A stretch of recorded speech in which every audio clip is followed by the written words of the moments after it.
Chers amis internautes, bonsoir. Comme vous l'avez appris, Christian Talchaler nous a quittés et ce soir nous lui consacrons cette émission. Mais comme il l'a dit lui-même, dans une émission que nous avions réalisée ensemble il y a 2 ans déjà, mourir, c'est rentrer à la maison. Donc, c'est pas trop triste. Mais la semaine dernière, nous sommes quand même vraiment endeuillés à TVADP, puisque dans l'émission que j'ai faite avec Claude Janvier, nous lui témoignons notre solidarité pour son accompagnement dans les derniers jours de son épouse. Aujourd'hui, elle n'est plus. Et nous assurons notre ami Claude de tout notre soutien et de toute notre amitié, et je crois que je peux parler en votre nom. Mais ce soir, cette émission est un hommage à Tal Chaler. Tal Chaler dérangé, le mot est faible.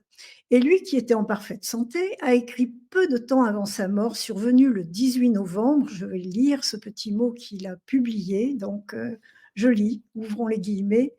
« Je me rends compte que j'ai subi depuis bien des années des tentatives d'assassinat multiples, en tout genre, à travers les censures de tous les médias et les campagnes de calomnie pour me ridiculiser aux yeux de ceux qui croient en moi, me clouer le bec lorsqu'ils n'ont pas de vraies réponses et créer des croix noires sur ma personnalité afin que les plus fragiles aient honte de me suivre et de m'inviter à des événements. Quelle macabre démarche que beaucoup parmi nous ont compris ou subi en solo, pendant que notre monde continue sa marche vers la destruction. Et finalement, des attaques par ondes psychotroniques ou électromagnétiques ciblées. Je me suis posé la question de savoir ce qui avait pu me détruire aussi bien et aussi puissamment.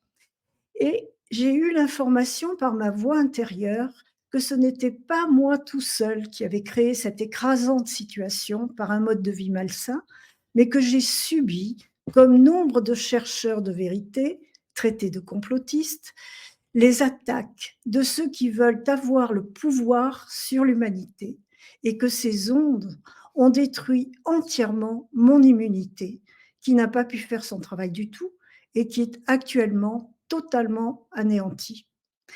Depuis que j'ai écrit Vaccin, un génocide planétaire, je suis devenue une cible à abattre.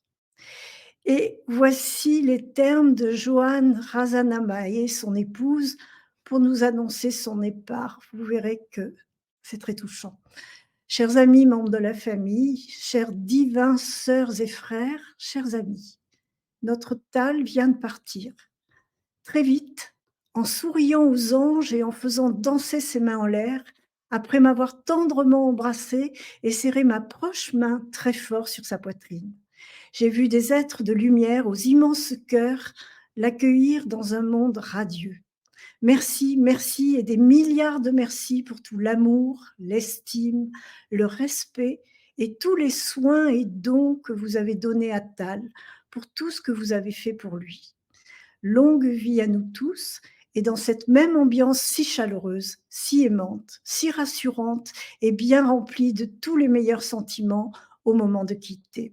Alors merci, chère Joanne, pour ces mots. Et en les écoutant, c'est vrai que nous visualisons le tableau tel que nous le connaissons, solaire, convaincant, drôle et joyeux. Alors, merci aux 2 Éric de TVADP, Éric Montana et le doc Éric Loridan, d'être auprès de moi pour rendre hommage à Tal Chaler et présenter nos condoléances à sa famille, sa femme Joanne et leurs enfants. Bonsoir Éric et bonsoir Éric. Je vous laisse la parole puisque tous les deux, vous avez connu Tal. Éric Ledoc, peut-être, tu veux nous Oui, évoquer ta rencontre? bonsoir et bonsoir à tous. C'est vraiment important, je pense, de faire cette émission assez rapidement. On avait éventuellement au départ émis l'idée qu'elle se fasse lundi prochain dans mon émission À votre santé, mais je trouvais que ça faisait un petit peu loin et que ça aurait fait peut-être un peu réchauffer. Or, c'est bien de faire ce genre d'émission dans l'émotion, parce que Tal nous a donné des belles émotions en fait. Et effectivement, je l'ai connu, mais lui, il ne se souvient absolument pas. C'est simplement parce que c'était au siècle dernier. J'étais étudiant en médecine Oui. et avec celle qui est devenue mon épouse, qui était ma petite amie à l'époque, nous sommes allés voir une conférence de d'un certain docteur Christian Tal Schaller avec Kinou le clown. Le titre de la conférence était celle de son livre, hein, c'est le Guérir par le rire. Oui. Et ça a été assez remarquable parce que j'ai eu tout de suite, très vite, une autre vision de la médecine et de la santé. Là où sur les bancs de la fac, on nous apprend plutôt la maladie et puis les médicaments pour subvenir aux problèmes de la maladie, lui, il nous apprenait que notre santé, c'est d'abord à nous de la gérer et que des choses tout à fait naturelles peuvent nous permettre d'être en bonne santé. Et d'abord, et première chose, le rire. Alors, moi, mon épouse, qui a beaucoup d'humour, ça nous a beaucoup plu. Et c'est effectivement, quand j'en avais parlé après à mes collègues étudiants en médecine, c'est pas le genre de conférence qui les aurait intéressés. Et même après, c'était même pas la peine de chercher à en parler. J'ai senti déjà à l'époque une espèce de décalage qui venait aussi un peu de ma maman, j'avoue, qui était très médecine naturelle. Elle avait été infirmière et ensuite elle s'était orientée vers la méthode Feldenkrais, qui est une méthode de prise de conscience par le mouvement. Et elle nous soignait à l'homéopathie, elle nous soignait avec des fleurs de bac, jusqu'à avoir des quelques gouttes de rescue juste avant de passer la thèse de médecine. Oui. Et voilà, Christian, à l'époque, il se faisait encore appeler Christian. Je sais qu'il a renoncé par la suite parce que ça avait trop une connotation chrétienne pour lui. Le fait de s'appeler Christian, et ça lui permettait s'il se faisait surnommer Tal, ça lui permettait de se faire appeler Cristal, qui était plus en connexion avec sa façon de voir la santé. On sait qu'il s'est orienté par la suite vers la naturopathie, vers le chamanisme. Bon, des choses, la naturopathie, ça va, je maîtrise et je me plais bien là-dessus. Le chamanisme, j'avoue que j'ose pas trop y toucher, c'est pas trop mon trip. Ceci étant, je respecte parfaitement son parcours, qui est vraiment celui de quelqu'un de tout à fait exceptionnel. On peut penser ce qu'on veut du personnage, de ses bouquins, il n'empêche qu'il a donné une autre vision de la médecine et de la santé qui ne plaisait absolument pas à nos autorités sanitaires. La preuve, il a été interdit d'exercer par l'équivalent du Conseil de l'Ordre des médecins de Suisse, hein, puisqu'à l'origine il est suisse. Il a fait ses études à Genève, hein, c'est ça, il est diplômé de Genève. Ouais. Voilà, donc je garde un ému souvenir de ce Tal qui était à l'époque, ce Christian, qui était à l'époque quelqu'un que je sens plus grand que ce que je voyais. Là, il était un peu plus tassé, un petit peu plus voûté quand on l'avait dans nos émissions. Mais c'était un gaillard quand même. Hein. C'était un gaillard assez imposant. Et avec un homme solaire. Tout à fait. Oui. Et Éric Montagna, tu avais des photos que tu voulais nous montrer pour évoquer Tal aussi et vos rencontres. Oui, je vais vous les montrer. Juste un instant. Voilà, c'est une photo qui a été faite le 21 juin 2023. Tal était venu me rendre visite. L'image n'apparaît pas ? Non. Si, l'image apparaît, je la vois. Voilà. Ah, voilà. Et je reconnais l'endroit. Voilà. Je suis assis sur le même fauteuil, Eric. C'est ça, avec Olivier Soulier. Ah, moi, l'image disparaît sur mon écran. Là aussi, pour nous aussi. Moi, je l'ai en permanence. Bon. Voilà, c'est une photo qui a été faite, qui a été prise au mois de juin 2023. Tal était venu avec Johan me rendre visite où je vis. Il avait l'intention de venir s'installer ici, parce que la vie est plus douce qu'en France. Je ne vois pas l'image apparaître sur l'écran. Nous non plus. Bon, mais c'est pas grave. Écoutez, je l'ai vu jusqu'à présent. Moi. Voilà. Moi, je connaissais Tal comme tout le monde par le biais de la télévision à l'époque où il passait encore à la télévision. Puis ensuite, il est devenu un médecin rebelle, conspirationniste, et on l'a vu disparaître des médias progressivement. Et un jour de 2022, je crois, Bernard Claudel m'a appelé en me disant « Écoute, je suis avec Tal Schaller en Suisse. qu'est-ce que tu dirais de mettre au point une émission avec lui sur TV ADP? Et j'ai répondu avec le plus grand plaisir, puisque moi-même je suis extrêmement méfiant de la médecine et des médecins. Et Tal correspondait plutôt à ma manière de voir les choses. Donc, en plus du doc Loridan, ça me rassurait d'avoir autour de moi des gens qui voyaient les choses un peu de la même manière. Et donc, on a, on a bâti cette émission qu'il a animée pendant près de 2 ans. Ensuite, il est reparti à Madagascar. Et là, on a commencé à avoir des problèmes techniques pour la diffusion. Donc, on a terminé la saison. Et puis, j'avais dit à Tal, dès que la situation technique s'améliore, dès que ta connexion est meilleure, on reprendra les émissions. Mais, pardonnez-moi. Mais là, c'était plus possible.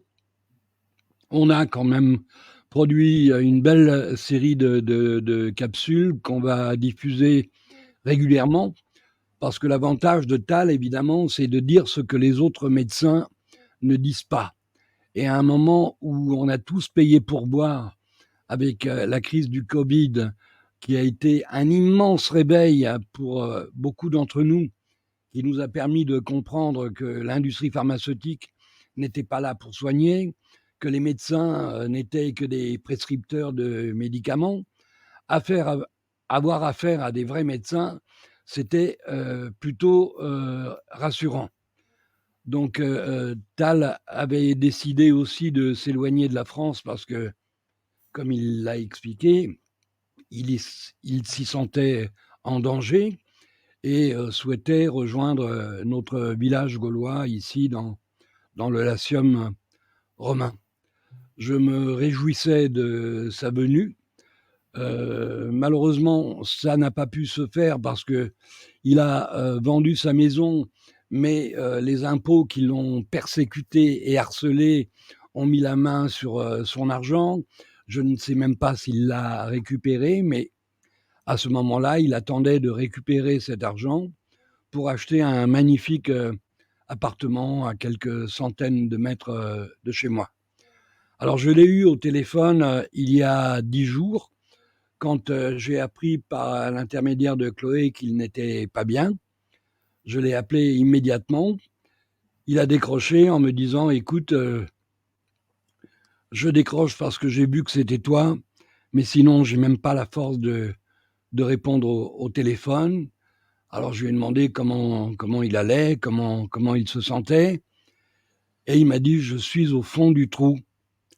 Je subis des attaques psychotroniques. » Ce sont ces mots exacts. Et je lui dis « Bon, bah, écoute, essaye de tenir debout. » Parce qu'en ce moment, dans la résistance, on a quand même un certain nombre de départs, je dirais presque une hécatombe. Et on a besoin de toi, la résistance a besoin de toi, Tal. Tiens le coup, on va penser à toi très fort et surtout on va prier pour toi. Et je l'ai rappelé la semaine dernière, mais je suis tombé sur son répondeur. Il ne répondait plus et probablement parce que sa situation s'est détériorée et qu'il n'avait pas la force de répondre au téléphone. En tout cas, c'est un grand monsieur. Nous, on a eu un coup de foudre quand il est venu ici et qu'on s'est rencontrés physiquement pour la première fois. Le courant est passé immédiatement. Bon, on avait fait des émissions ensemble, mais on n'avait jamais eu l'occasion de se parler physiquement, d'être là ensemble.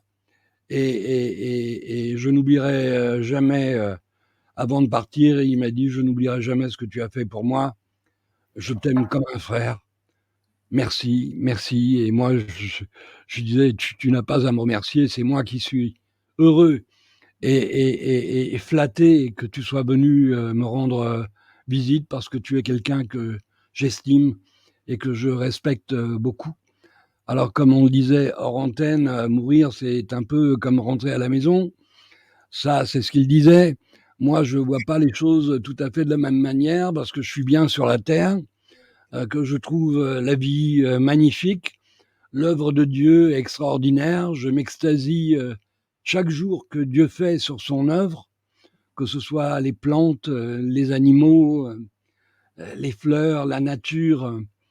Je vois évidemment la trace de la main de Dieu et je suis pas pressé de rentrer à la maison, ou en tout cas le plus tard possible.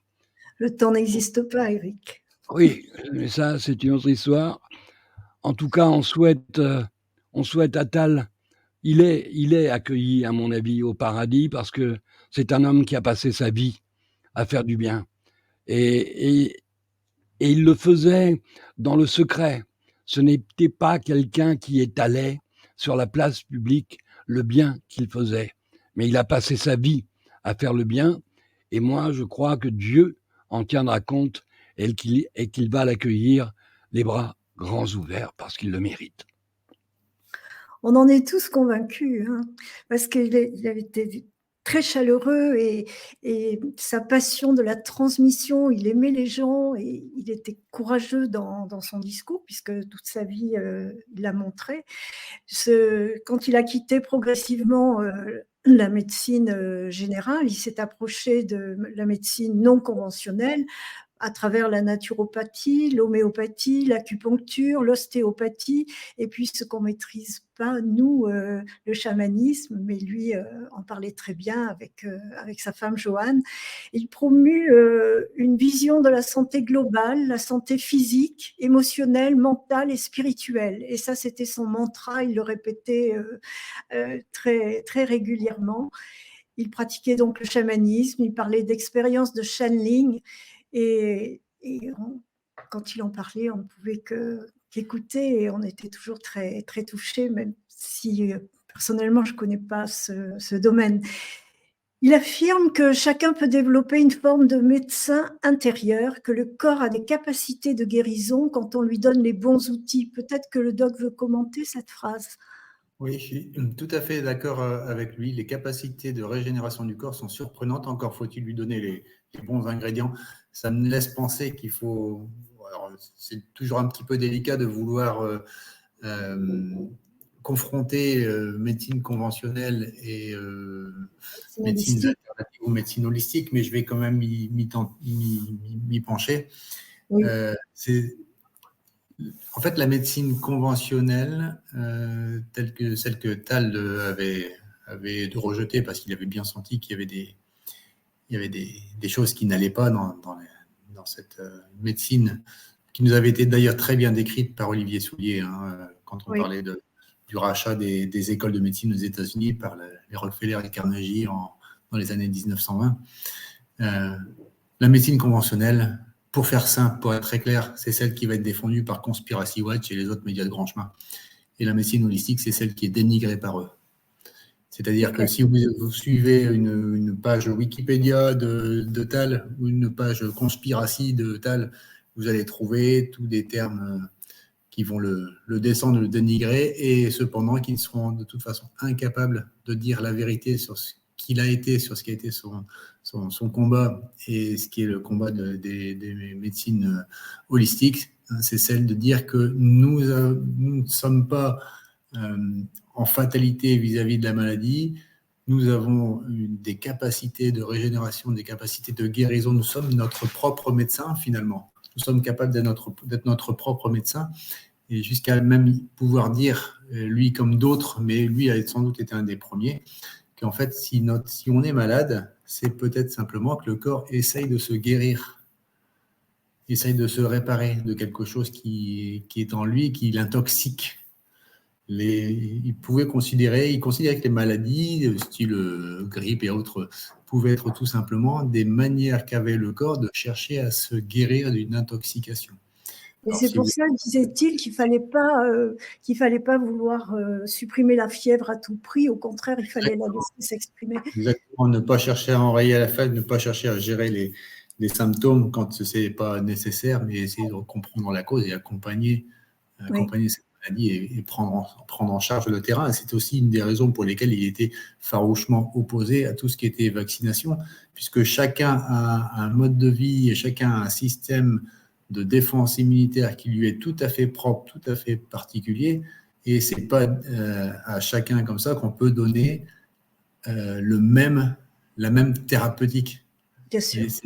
C'est forcément de l'individuel. Or, les médicaments et les vaccins, on va dire, c'est du prêt-à-porter censé servir à tout le monde. Bah, c'est pas vrai. Dans la vie, il y a des grands et des petits. On rentre pas tous dans le même costume. Et c'était exactement la même chose avec la prise en charge médicale. Et c'est pour ça qu'il était parti en campagne. J'allais dire en guerre, mais c'est pas tout à fait le mot. Il est parti en campagne contre cette médecine dite officielle qui finalement qui applique n'a jamais que 100 ans, 120 ans et elle n'est pas plus honorable que ne l'ont été d'autres prises en charge médicales telles que l'homéopathie de Samuel Hahnemann ou bien la naturopathie ça y est, j'ai oublié comment, Marcheseau, ou bien toutes les médecines chinoises ayurvédiques sur lesquelles on a beaucoup à apprendre.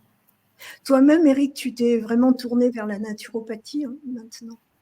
Ah oui, j'ai eu l'occasion durant cette crise Covid de me former en ligne et d'avoir non pas un diplôme, peu importe, j'ai suffisamment de diplômes comme ça, oui, mais d'avoir un certificat de naturopathie. C'était surtout pour apprendre la santé. C'était aussi un des héritages de Tal, c'est apprendre la santé plutôt que d'apprendre les maladies. Nous, les médecins, on est des spécialistes de la maladie, mais en santé, on est des billes. Et cette formation en ligne en naturopathie m'a appris à découvrir que notre corps était capable de se réparer et qu'il n'y avait pas forcément besoin d'une intervention médicale. Ça me permet, moi, de faire un parallèle avec le peu que je sais de la médecine chinoise, où les médecins étaient rémunérés que lorsque les patients étaient en bonne santé. Quand ils étaient malades, ils n'avaient aucun... Voilà, c'est ça. Ouais. Ils pouvaient très allègrement mélanger médecine traditionnelle chinoise et médecine moderne, mais le principe était que les patients malades ne payaient plus leur médecin. C'est pas plus mal. Alors, Tal était vraiment très actif. Déjà, en 1974, il a créé la Fondation Soleil, qui était dédiée aux médecines non conventionnelles. Et en 1990, il fonde les éditions Vive et Soleil pour publier des ouvrages sur la santé holistique. Alors, j'ai réuni quelques couvertures, si Eric veut bien les montrer, d'ouvrages, mais j'ai appris qu'il avait écrit plus d'une 60aine d'ouvrages. Là, j'en ai sélectionné une 30aine seulement. Si tu veux bien nous les montrer, Eric, c'est une photo. Et sur cette photo, le premier livre que j'ai mis, c'était celui qui justement faisait polémique sur les vaccins, un génocide planétaire. La première version de ce livre était avec un point d'interrogation. Et lorsque j'avais interviewé Tal il y a 2 ans déjà maintenant, il avait rediffusé ce livre et il avait supprimé le point d'interrogation avec un point affirmatif. Tu les as pas, bon, ça fait rien. Ça y est, ça y est. Ça y est. Oui. Tu le vois? Alors, bon, moi je le vois pas, mais on voit très bien. Tu vois, Eric, alors tu peux peut-être... Il y a toute une série de livres qui est sur la santé, sur des méthodes de soins, comment masser les pieds, sur les régimes, sur l'alimentation. Et puis, sur la dernière ligne, j'ai mis tout ce qui concerne, peut-être pas tout, mais une partie de ce qui concernait le quantique, le chamanisme. Je n'ai pas les images sous les yeux là, donc je ne peux pas vous les commenter. Eric, si tu veux dire quelque chose sur ces titres de livres. Oui, effectivement, je ne savais pas qu'il avait écrit tout ça, c'est remarquable, hein, sur le jeûne notamment. Ça a beaucoup décrié et pourtant il a raison, il en parle de plus en plus du jeûne en tant que thérapie. Et je vois tout en haut à gauche, Rire, c'est la santé. C'est celui qu'on a à la maison depuis une bonne 30aine d'années maintenant. Formidable. Alors, si vous voulez bien, je vais passer à un court extrait. Ça dure 2 minutes. C'est une vidéo qui a été publiée sur Facebook par l'éveilleur quantique. Alors, je vous demande un tout petit peu d'indulgence parce que c'est une grande première pour moi. On s'est entraîné tout à l'heure. Je vais y arriver. Eric Montana, tu es prêt? Oui, oui. Alors, partager l'écran. Je lance la vidéo. Non, tu lances pas la vidéo. On partage l'écran d'abord. Une fois que j'ai partagé la vidéo, tu lances la lecture. Voilà. C'est bon? Voilà. Tu peux y aller. N'oublie pas de mettre du son. Ils ne peuvent pas être morts. Ils peuvent être détruits. C'est comme si quelqu'un vous disait « Ah, le poste de télévision, je le casse et ça détruit TF1. » Les ondes sont là. Donc, nous ne sommes pas des êtres de matière. Il n'y a que le corps de matière qui meurt un jour, il rend à la terre. Mais avec le corps émotionnel, le corps mental, le corps spirituel, on continue et on se croit victime. Et qu'on croit que les solutions doivent venir de dehors, eh bien, on est dans la souffrance et la dépendance. Si on dit « je suis responsable », je prends ma vie en main, alors on va pouvoir apprendre à gérer son corps physique, son corps émotionnel, et on entre dans une dynamique de la responsabilité. Et ça, c'est ce qui fait peur à beaucoup de gens. Ils sont des assistés. Ils veulent pas se prendre en main. Mais moi, ce que j'aime et que j'admire, c'est que dès que quelqu'un prend sa vie en main, il commence à devenir un créateur. On peut essayer de faire taire des gens. Bon. Mais il y a un jour, quand il y en a trop qui s'éveillent, on ne peut plus bloquer le mouvement. Tous ces espèces de murs qui nous ont emprisonnés dans des croyances de stress, ça va tomber. Je peux vous dire que depuis 45 ans que je suis ça, c'est ce qu'on appelle une courbe exponentielle. C'est qu'il y a eu quelques personnes qui ont pensé différemment. Bon. Et puis maintenant, tout d'un coup, cette courbe, elle monte. Ça veut dire que tout d'un coup, la croyance sociale change. Aujourd'hui, il y a de plus en plus de gens dans la recherche classique, dans toutes les disciplines, qui se rejoignent et qui disent exactement pareil. La physique quantique, c'est une physique de la conscience. Vous voyez, et des gens, justement, il y a beaucoup de gens, comme Deepak Chopra ou d'autres, qui sont justement des gens qui font le pont et qui montrent qu'il faut arrêter d'opposer la science avec la spiritualité. Ce sont toutes des approches qui vont vers la même chose. Et la conclusion de tout ça, c'est de savoir qui nous sommes. Si je crois que je suis un être de matière avec un cerveau gauche seulement qui fonctionne, j'ai une vie limitée. Si je m'ouvre, je comprends mon corps physique, mon corps émotionnel, mon corps mental et je m'ouvre au spirituel, j'entre dans une vie de plus en plus joyeuse, agréable. Et c'est ça le but, c'est qu'on crée une humanité consciente, libérée de toutes les folies et de tous les dogmes du passé.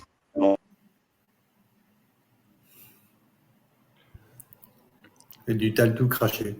Oui, oui, oui. C'est agréable à entendre, c'est des mots simples qui rejoignent les cœurs. C'est bien. Oui, oui, prenez vraiment l'autonomie du patient. Il faut comprendre les lois de la nature, de l'alimentation, du corps pour ne pas dépendre uniquement des traitements chimiques. Et puis, il voit le chamanisme comme une voie de guérison. Il parle d'ouvrir le cerveau droit pour accéder à des états de conscience plus larges et exploiter des énergies spirituelles pour soigner. Ça, c'est assez nouveau et je pense qu'il a été beaucoup attaqué là-dessus. Mais il a surtout été attaqué sur sa position anti-vaccin. C'est un des aspects les plus controversés de son travail et ses prises de position ont été dénoncées comme complotistes par les critiques. Alors j'ai prévu de vous projeter pareil un petit extrait de 2 minutes aussi qui vient du compte Twitter de Diane et là vous allez entendre Tal parler du vaccin du Gardasil contre le cancer du col de l'utérus. Et on en profite pour embrasser sa fille qui nous regarde. On vous embrasse. Du courage. Merci. J'y vais. Je fais partage d'écran. Bien.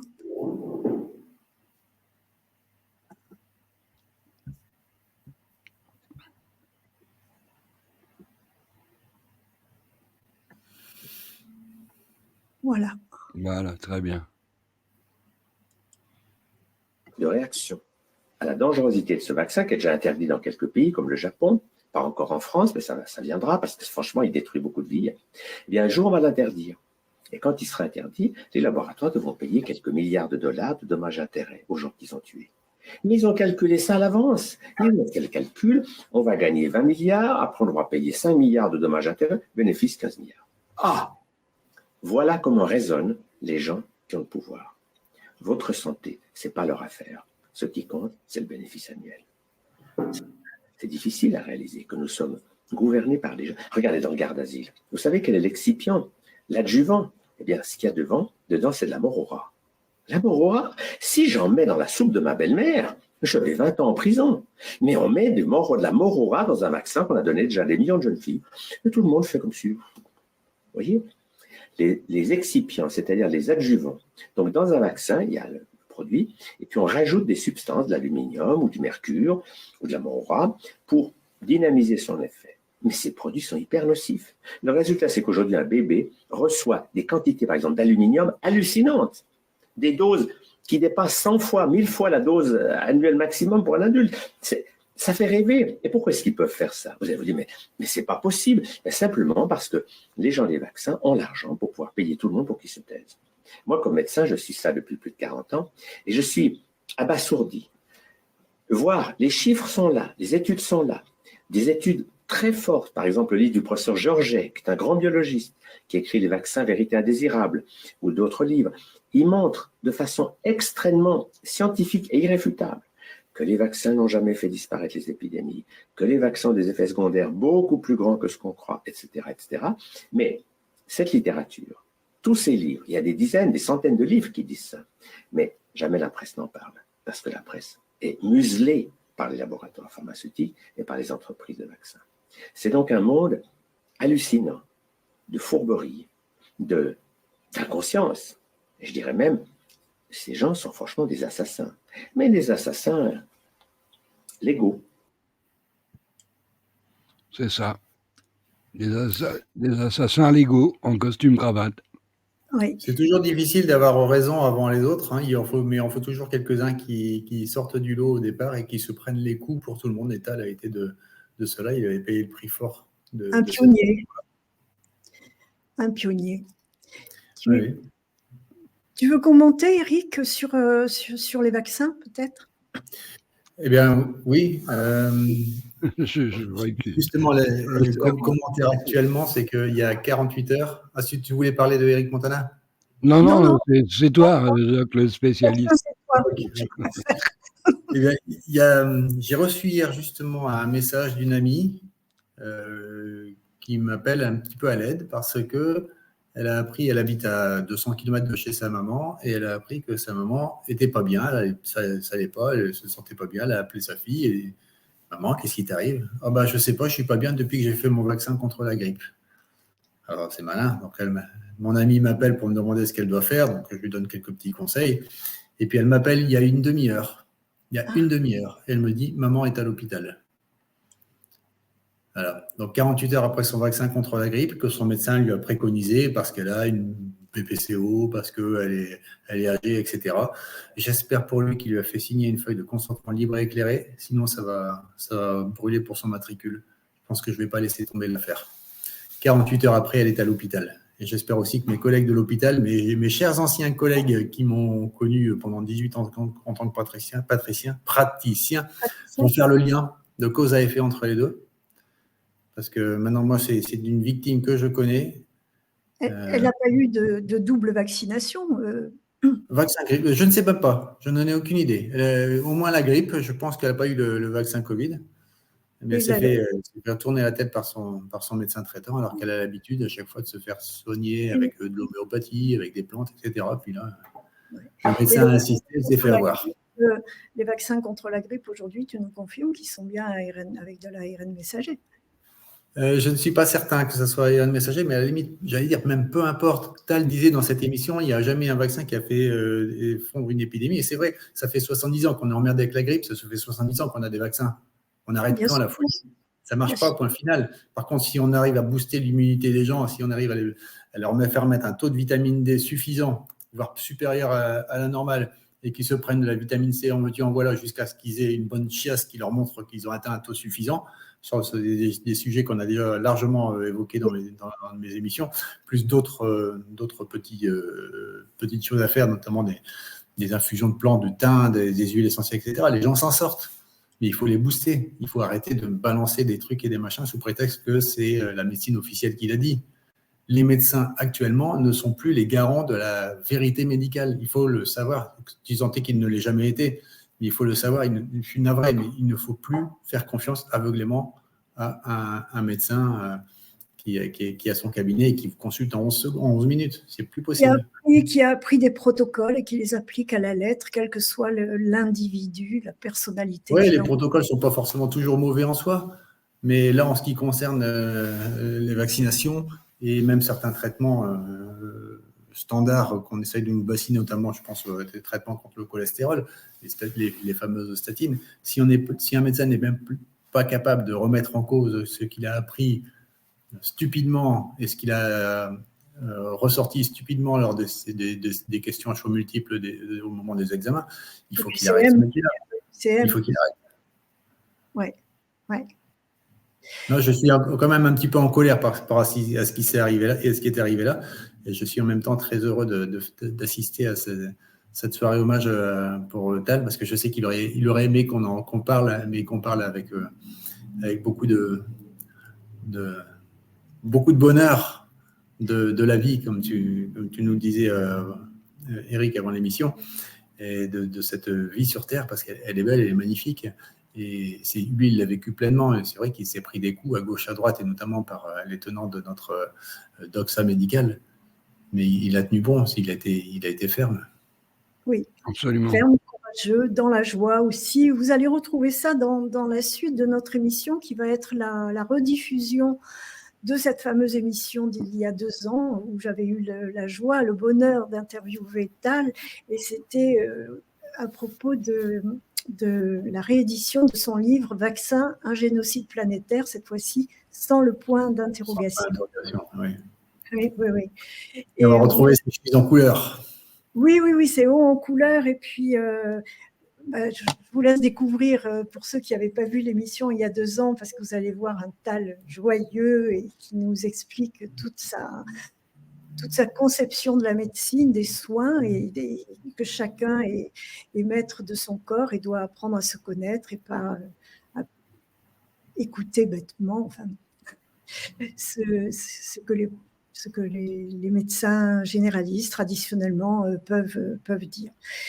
Bon, je ne voudrais pas non plus... On ne va pas tous les mettre dans le même panier, mais c'est vrai qu'il faut quelqu'un qui sorte du lot. Dans secours. Oui. Il n'y en a pas beaucoup qui sortent du lot. De plus en plus, Eric, mais il faut quelqu'un qui puisse ouvrir un peu la bouche. Là, j'ai eu récemment le témoignage aussi d'un ami dans un des hôpitaux où j'ai travaillé qui m'a dit tu as le bonjour de ton collègue Intel. Il a dit que si jamais l'obligation vaccinale arrivait pour les soignants, il quittait la France. Donc, ça commence à venir, même chez les gens qui ont eu leurs 3 doses. Oui, ça bouge. Alors, Eric, merci de nous donner la parole et puis merci d'avoir monté ces émissions. Et puis, on va continuer à témoigner, n'est-ce pas, Eric, le doc. Absolument. Oui. On ne nous fera pas taire. Alors, nous allons nous quitter sur la rediffusion de cette fameuse émission et vous y verrez Tal Chalère, pionnier passionné de la découverte et de la transmission, qui nous explique avec conviction et drôlerie sa position sur les vaccins, parce qu'il savait nous faire rire. Et pour cela, je vous invite à rester en ligne, bien sûr. Merci Tal pour tout ce que tu nous apportes. Je suis convaincue que de là-haut, tu vas poursuivre ton œuvre. Merci Eric le doc, merci Eric Montana d'être resté auprès de moi pour rendre cet hommage à notre ami Tal Chalère. Et vous, chers amis internautes, je vous souhaite un bon visionnage. Je vous dis au revoir et à la semaine prochaine et restez en ligne. Merci. Merci Ricky, merci Eric et merci à notre grand frère.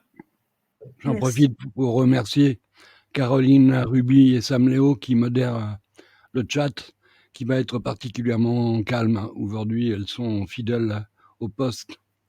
Merci Sam, merci Caroline. Merci beaucoup. On envoie la purée. Oui, d'accord. Jackie. Et à la semaine prochaine. Merci Doc, merci Jackie.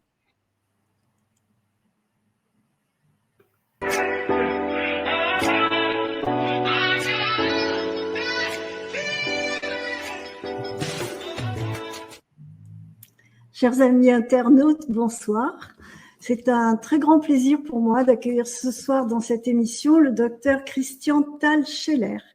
Il est médecin généraliste, naturopathe, homéopathe, acupuncteur, ostéopathe, chaman, psychothérapeute, et j'en passe. Le docteur Schaller est un pionnier éclairé, un des premiers à avoir dénoncé la désinformation autour du Covid, un des premiers à mesurer les conséquences d'un tel affolement des populations et à lui ouvrir les yeux sur le but réel de cette pseudo. À 10 ans, il écrivait « Vaccin, un génocide planétaire », point d'interrogation. Et aujourd'hui, il réédite ce livre sans le point d'interrogation. Depuis hier, le docteur Christian émission sur TV ADP et nous nous en réjouissons.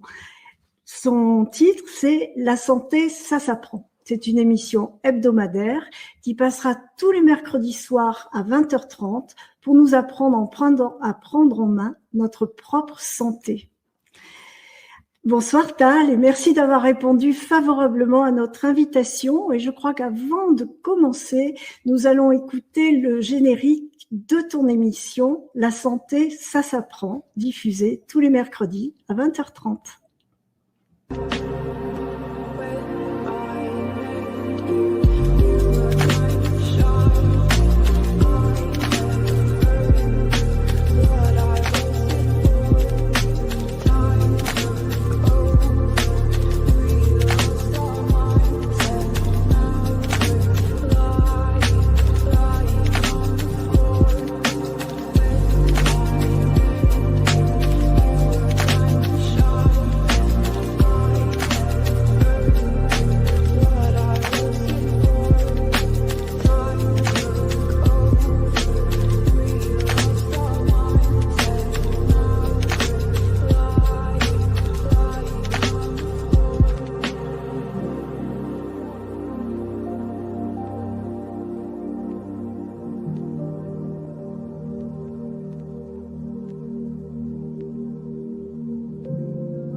Alors, avant de commencer, pardon, Tal, j'ai oublié de signaler à nos auditeurs que l'émission L'écho du net, le reportage sur Sainte-Soline, ce qui a été coupé pour nous, sera retransmis dans son intégralité tout de suite après notre émission. Alors, Tal, bonsoir, merci d'être là. Bonsoir, Jacqueline, c'est heureuse. Merci beaucoup. Et ton beau sourire m'accueille d'une façon très, très agréable. Merci. Bienvenue. Si tu le veux bien, nous aborderons d'abord le sujet sensible de la vaccination en général, celle contre le Covid, SARS-CoV-2 en particulier, et puis dans un second temps, tu nous éclaireras sur la médecine holistique. Avec plaisir. Oui. Pour moi, c'est un sujet passionnant parce que quand j'ai commencé ma carrière il y a un peu plus de 50 ans, j'étais un généraliste tout à fait endoctriné par la médecine qui croyait bien faire en vaccinant les enfants et les adultes. J'y croyais. Et puis, ce qui m'a fait changer tout d'un coup, c'est que j'ai eu un garçon qui avait 3 ans et demi ou 4 ans et qui était un génie mathématique. Il faisait des opérations, des millions par... Enfin, il était génial. Et après, un vaccin variole, ça l'a cassé. Il était normalisé. Alors, j'ai eu un choc. Parce que je me suis dit, mais il y a un problème avec ça. On prend un enfant parfait de santé, tout d'un coup, on le démolit. Enfin, il n'est pas mort, mais enfin, il a été ratatiné. Alors, je suis allé à l'OMS. Comme j'habitais Genève, j'étais médecin généraliste pendant longtemps à Genève. Je suis allé à l'OMS. Et là, j'ai eu une stupeur incroyable. C'est que j'ai découvert, pas des dizaines, des centaines d'études qui prouvaient par A plus B que les vaccins étaient inefficaces, inutiles et toxiques. Ces études, elles existent. Je ne les ai pas inventées. Mais quand je disais, je vous donne un exemple, je dis à un médecin de l'OMS fait une étude qui montre qu'il y a une épidémie de rougeole en Inde et c'est les vaccinés qui meurent. Les autres, moins. Alors moi, je lui dis, je me rappelle toujours de la scène, je lui dis, mais il faut publier ça, c'est vraiment bouleversant. Il dit, mais si on publie ça, l'OMS s'effondre. Donc ces études, il les met dans les tiroirs. Alors moi, ce que j'ai fait depuis un demi-siècle, c'est que j'ai pris toutes ces études officielles et j'en ai parlé. J'ai écrit des livres là-dessus. J'ai répété des choses, j'ai rien inventé et ma force, c'est là que je trouve que j'ai une grande force, c'est que je ne dis rien qui soit une opinion personnelle. Le docteur Schaller, complotiste, qui dit n'importe quoi. Non, ce que je dis, je le prouve. J'ai derrière moi des études sérieuses, ce n'est pas moi qui les ai faites, mais qui prouvent mes dires. Je n'invente rien. Alors bien sûr, le grand problème d'aujourd'hui, c'est que dans la presse, dans les médias, on donne des études trafiquées, des statistiques bricolées, enfin, tout ça parce que l'industrie veut vendre. Et pour vendre, on ment sur toute la ligne. Alors aujourd'hui, ce qu'on sait, c'est que les fabricants, par exemple, de vaccins, sont des menteurs impénitents. Pfizer a été condamné à des dizaines de milliards de dollars d'amende pour avoir triché sans arrêt. Et ce sont ces tricheurs qui veulent nous gouverner. C'est un monde de fous. Et le drame d'aujourd'hui, c'est que tout ce qui ne parle pas pro-vaccin est considéré comme vous êtes un hérétique. On veut vous brûler tout de suite. Alors heureusement, il n'y a plus de bûcher, grâce à Dieu. Autrement, j'aurais été détruit il y a longtemps. Mais on nous neutralise en nous traitant de noms d'oiseaux, de complotistes. Enfin bref, tout ça, ce sont des arguments qui ne tiennent pas la route. C'est exactement comme Thierry Casasnovas, que je connais bien, qui est un grand naturopathe et qui a fait rien d'autre que ce que je fais aussi, qui est de dire aux gens, voilà ce qui va vous mener vers la santé. Et ce qui vous mène vers la santé, c'est votre mode de vie. Et la santé ne viendra jamais, ça c'est une loi universelle, elle ne viendra jamais d'un apport extérieur. Croire qu'un vaccin ou qu'un médicament chimique va vous guérir et vous apporter la santé, c'est l'illusion collective de notre époque. Mais cette illusion a permis à des gens d'engranger tellement de millions et de milliards qu'ils tiennent tous les médias et tous les politiciens parce que tous ces gens ont besoin d'argent. Et du coup, ils se taisent.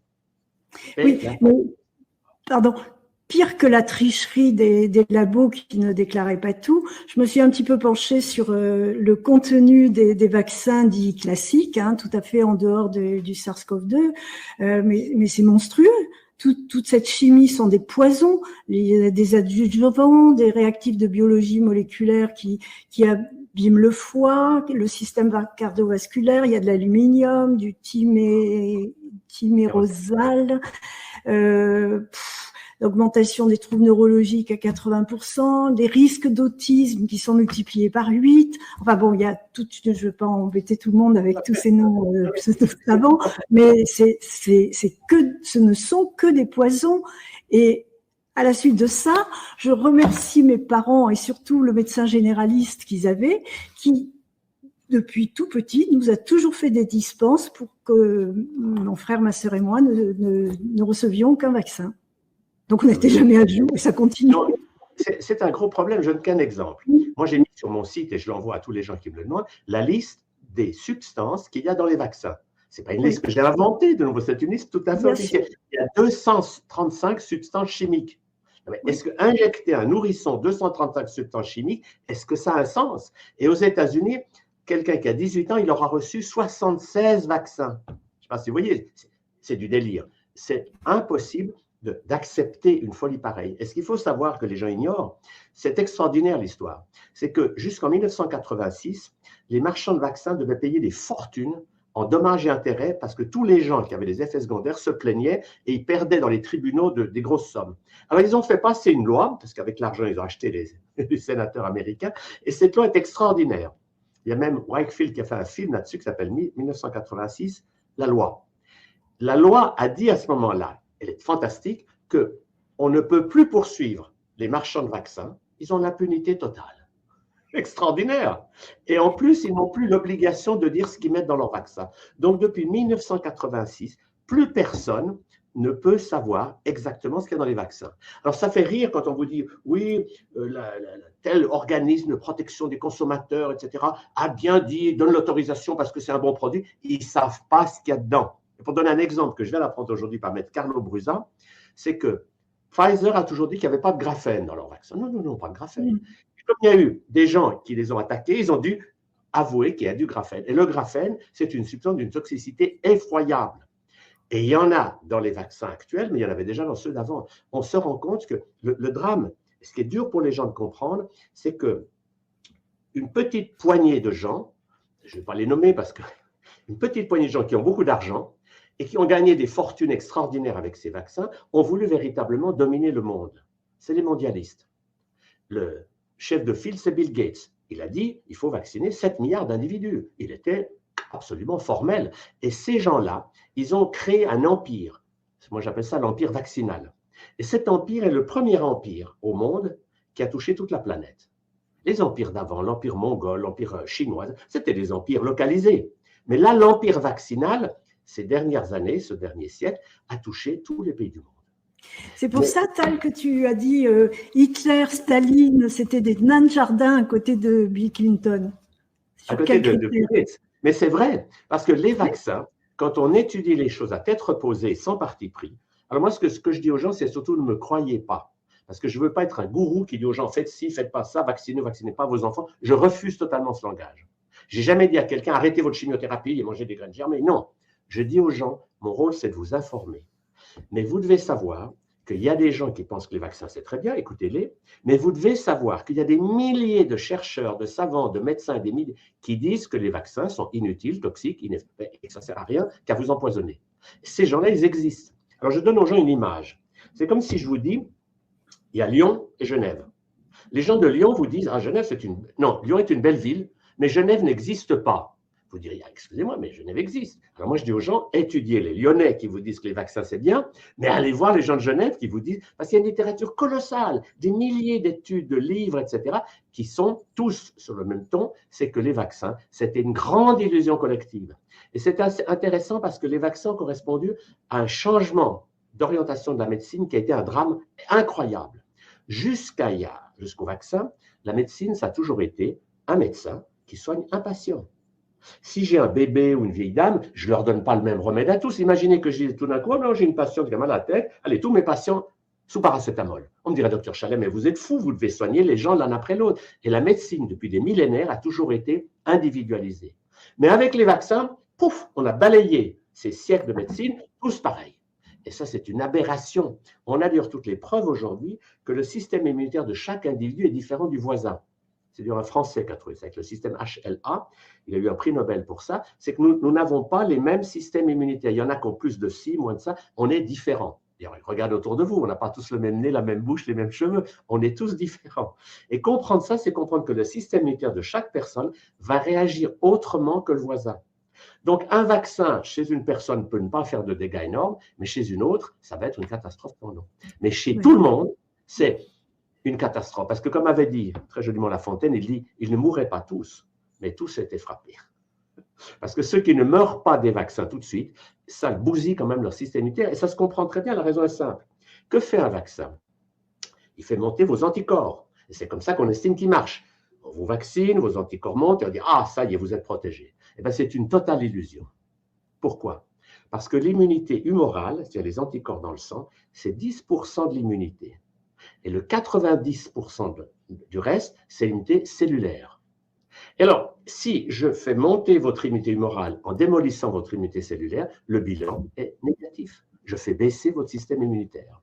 Je donne une image que les gens comprennent bien. C'est comme si je suis entraîneur de football. J'ai 11 joueurs de mon équipe et je dis, le centre avant, c'est lui qui met le plus de buts. Alors, je le nourris. Et les 10 autres joueurs, je les laisse mourir de faim. Ben, je ne vais pas gagner le match. Et c'est ça le drame de notre société, c'est que cette médecine vaccinale et chimique fait beaucoup de dégâts aujourd'hui. Elle tue beaucoup plus que les maladies du passé. Alors, pour des maladies qui n'existent plus, prenez la diphtérie, il n'y en a plus, pour toutes sortes de raisons d'hygiène, etc. Mais on continue à donner à des bébés un vaccin contre une maladie qui ne peut plus exister. On est dans un système commercial.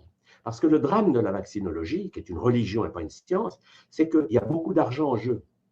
Et que c'est cet argent qui a permis à des gens de maintenir cette gigantesque illusion. Il faut vous vacciner, il faut vacciner vos enfants. Mais regardez, aux États-Unis, par exemple, où on vaccine beaucoup, c'est un des pays les plus vaccinés du monde, 54% des enfants ont des maladies chroniques.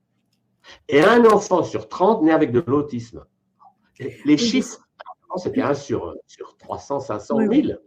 Et puis chez les Amish qui ne vaccinent pas, il n'y a pas d'autisme du tout. Donc on a toutes les preuves aujourd'hui que les vaccins sont toxiques pour tout le monde, plus ou moins suivant votre système immunitaire, et puis ils ne vous protègent absolument pas. Parce que là, pour donner un exemple récent, ils ont fait une vaccination anti-polio en Inde. Eh bien, cette vaccination a tué 10 fois plus que la polio ne tuait avant.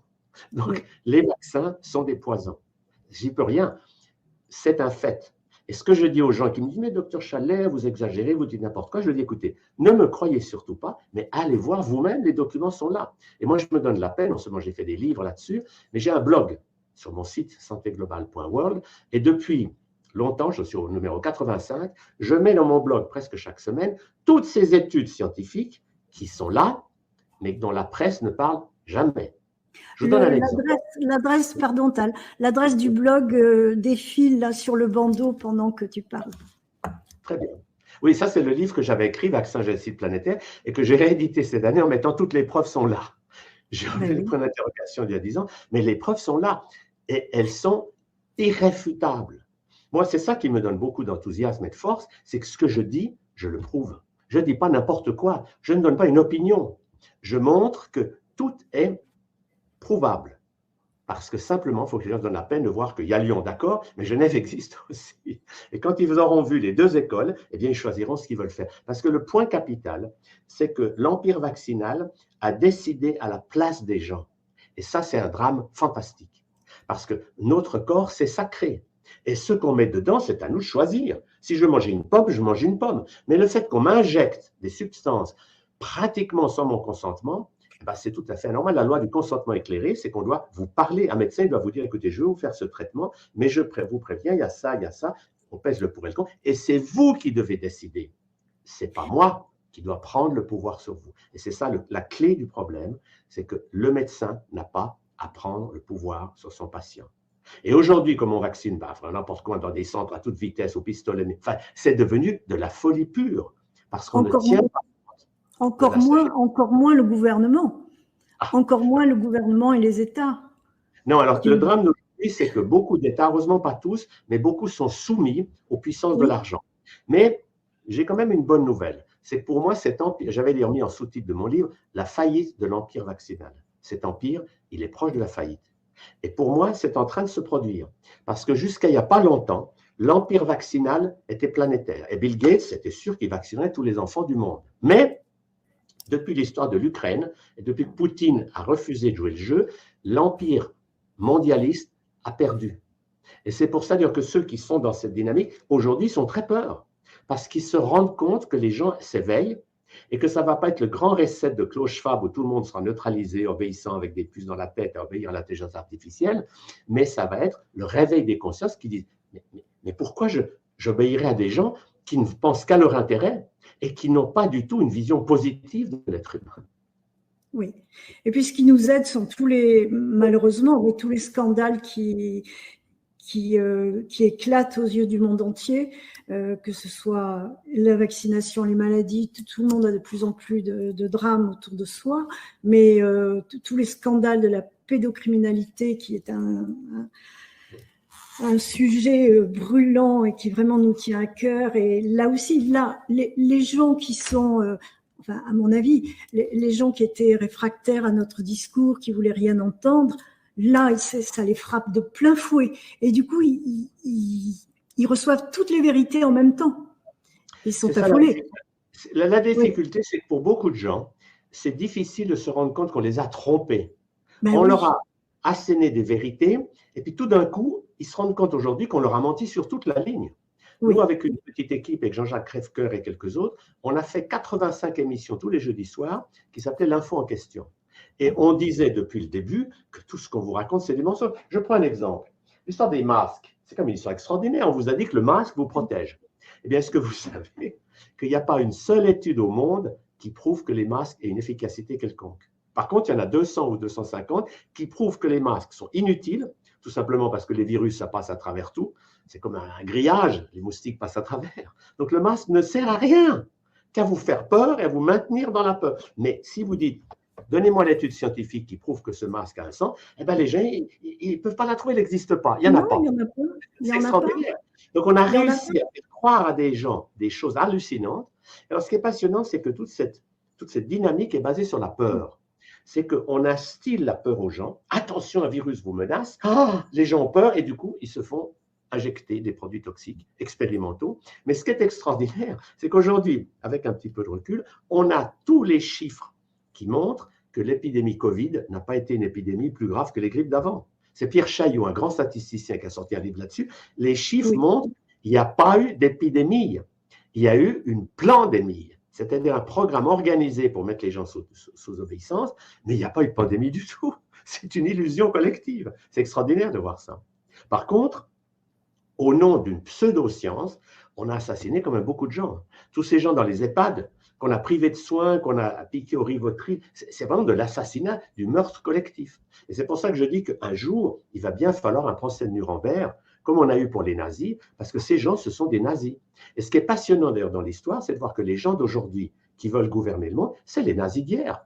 Schwab, c'est un fils de nazi. Oui, Enfin, bref, oui, tous, c'est vrai. Bill Gates, son père était un eugéniste. C'est tous des gens qui ont cette idée, c'est eux qui doivent contrôler l'humanité, diminuer la population mondiale, parce que pour nous, on est trop nombreux. Mais oui. Ce sont vraiment des psychopathes.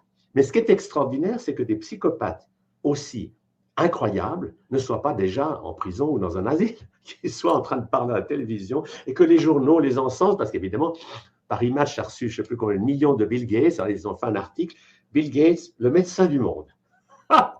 Alors que franchement… Tous les journaux. Il a tué des millions de gens. Et ça, je ne l'invente pas. Non, c'est vrai.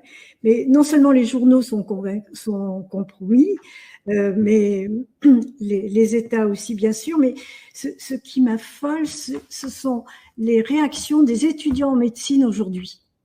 Je vois des parents désespérés qui disent « Mon fils, ma fille est en 3e année, il est complètement obtus, les parents ne sont pas vaccinés, les enfants, pour poursuivre leurs études, ont été obligés de se faire vacciner. » Et ils écoutent ce que leur disent leurs professeurs de médecine.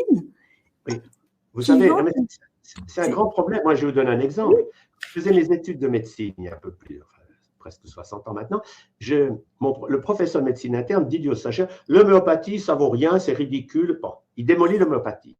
Et moi, je me rappelle, je pose la question, je lui dis, mais vous exagérez pas un peu, enfin, il y a quand même des études. Il balaye ça. Le soir même, je vais à la consultation du docteur Schmitt, qui était mon maître en homéopathie. Qu'est-ce que je vois dans la salle d'attente? Mon professeur de médecine. Il était patient d'un homéopathe. Alors, je lui dis, mais qu'est-ce que vous faites là? Il m'a dit, écoutez, Chalère, si vous ne comprenez pas ce que je vous dis, vous n'aurez jamais votre diplôme de médecine. La médecine est totalement obéissante à l'industrie pharmaceutique. Si, comme professeur de médecine, je dis que je me soigne à l'homéopathie, je suis éjecté dans les 3 mois. Parce que la médecine a été totalement militarisée, on peut dire ça comme ça. Vous devez obéir. Comme un soldat doit obéir à son général, un médecin d'hôpital doit obéir à son chef. Et le dogme, c'est ne remettez pas en question les dogmes de la vaccinologie, parce que c'est comme ça. Et si jamais un étudiant se met à poser des questions, il se fait éjecter. Voilà le drame. Alors, c'est le drame de beaucoup de… Mais ce qui se passe aujourd'hui, c'est que beaucoup d'étudiants en médecine, pour leurs études, ils se taisent, mais une fois qu'ils s'installent, ils vont vers autre chose. Vous savez que maintenant, par exemple, en Suisse, la moitié des médecins utilisent des techniques qu'ils n'ont pas appris à l'hôpital. La sophrologie, enfin, ils se sont ouverts parce que le public a changé. Un médecin qui maintenant dit la bouche pour les antibiotiques, les gens, ça ne marche plus comme avant, parce que les gens ont fait une démarche. Ils disent, écoutez, docteur, je sais que… Bref, et ils cherchent autre chose. C'est pour ça qu'il y a une émergence énorme de naturopathes, de conseillers en santé. Il y a toute une… Enfin, moi, je vois ça depuis un demi-siècle. Écoutez, il y a 50 ans, il y avait une réflexologue en Suisse. Je vous donne cet exemple. Elle avait fait 1 mois de prison pour exercice illégal de la médecine. C'est une histoire. Maintenant, il y en a des centaines et des milliers. Parce que l'émergence de cette vision de la santé, qui est que la santé, ça dépend de chacun. Et que ce qu'il faut, c'est apprendre à la gérer. On ne peut pas arrêter. Victor Hugo a dit ça très bien, il a dit « On ne peut pas arrêter une idée dont le temps est venu ». Alors, cette idée de croire que la santé va venir de Big Pharma, c'est une idée qui ne peut que disparaître. Elle n'a aucune chance de survie. Tu as été traité à l'époque de complotiste, bien sûr, de gourou, et puis d'autres qualificatifs de nom d'oiseau. Et j'avais lu dans l'Express du 20 octobre 22, là, très récemment, qui allait jusqu'à parler de dérive sectaire. Comment as-tu pu supporter cette campagne de dénigrement? Comment as-tu encaissé les coups? Je dirais ça de la façon suivante, c'est que j'ai eu beaucoup d'attaques des multinationales, par administration interposée, par le fisc, enfin bref, j'ai eu beaucoup de difficultés, je me suis fait ruiner plusieurs fois, donc j'ai eu des ennuis majeurs avec la justice aussi, nous avons fait des tas de procès complètement abracadabrants, mais aujourd'hui je les remercie, parce que je dis grâce à toutes ces attaques, j'ai vraiment dû apprendre à lâcher ma colère, parce que si j'avais gardé de la colère, je serais un aigri, je serais en train de me… Et j'ai vu beaucoup de chercheurs ou de gens un peu novateurs qui ont fini mal, aigris, parce qu'ils ont eu le sentiment que c'était injuste. Moi, j'ai vraiment, et c'est pour ça que je suis bon en gestion des émotions, c'est que j'ai vraiment dû lâcher ma colère, parce que j'étais fourax d'être traité comme un brigand, un charlatan pas possible, et d'être accusé de 1000 mots, enfin bref. Mais ça m'a vraiment bien fait travailler au niveau émotionnel, d'accepter. Parce que ce que j'ai compris, c'est que les gens font tous le mieux qu'ils peuvent. Et on ne peut pas leur en vouloir. Le juge qui vous condamne, il fait au mieux qu'il pense. Le médecin qui vous vaccine, il fait au mieux qu'il pense. Chaque être humain fait toujours le mieux en fonction de ses croyances.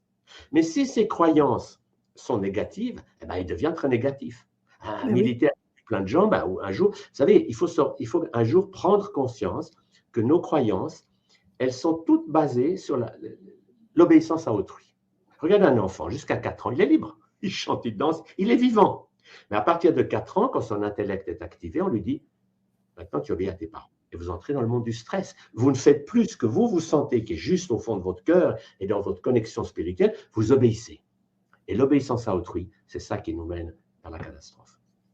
J'ai dit dans mon livre « Artisans de leur guérison » montré cette merveilleuse étude d'un psychologue américain qui a cherché quel est le point commun de gens qui survivaient à 5 ans une maladie gravissime, quelle qu'elle soit. Est-ce que c'est l'alimentation? Est-ce que c'est le traitement? Est-ce que c'est le milieu social? Il a regardé. Et bien, ce qu'il a trouvé était absolument remarquable, c'est que ceux qui survivaient 5 ans, c'est ceux qui avaient pris les décisions qui les concernent et qui n'avaient jamais laissé… Voilà, ça c'est mon livre, Artisans de leur guérison, qui est 17 histoires de guérison de maladies gravissimes. Parce que je me suis passionné, moi, par comment les gens qui guérissent maladies graves ont fait. J'ai beaucoup voyagé, j'ai interrogé des milliers de gens et ils m'ont raconté leur histoire. Et ce que j'ai compris, c'est que la guérison, elle ne vient jamais d'un traitement extérieur. Aucun traitement ne va vous guérir. Un traitement, il peut calmer vos douleurs, il peut vous faire vous sentir un peu mieux, mais la guérison, c'est toujours le corps qui l'a fait de l'intérieur. Parce que c'est ça qui est important à comprendre, c'est que le corps humain, il est d'une intelligence colossale et il sait guérir toutes les maladies. Parce que dans cette optique des médecines naturelles, la maladie, c'est toujours positif. C'est un effort du corps pour se guérir. Vous êtes intoxiqué, vous êtes trop mangé à Noël, là vous faites une grippe. Et la grippe, c'est le corps qui produit lui-même des virus pour vous dépolluer. Les virus sont des agents de nettoyage. Et croire qu'on a la grippe parce qu'on a rencontré grand-maman qui nous a touchés, c'est un mythe. La contagion est un mythe.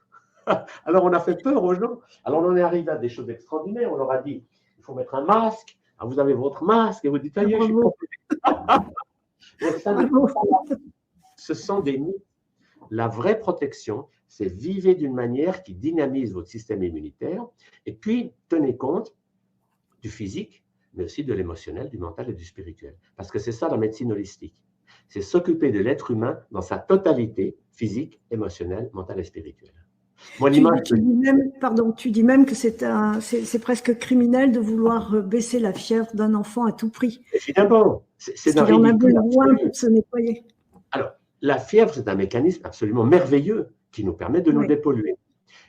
Alors, simplement, si vraiment elle monte trop, il faut simplement faire un bain froid aux enfants. C'est aussi simple que ça. On les met dans un peu d'eau froide et la fièvre descend. Mais il n'y a pas besoin de médicaments comme ça. Donc, on est dans une situation, il y a des chiffres intéressants. C'est un Gary Null, qui est un naturopathe de New York. Il a sorti un livre il y a quelques années qui s'appelle Deathly Medicine, la médecine mortelle. Ce qui montre dans ce livre, avec des chiffres irréfutables, c'est que qui tue aux États-Unis 500 000 personnes par an, les maladies cardiovasculaires, qui tue 600 000 personnes par an, le cancer, qui tue 700 000 personnes par an aux États-Unis, la médecine.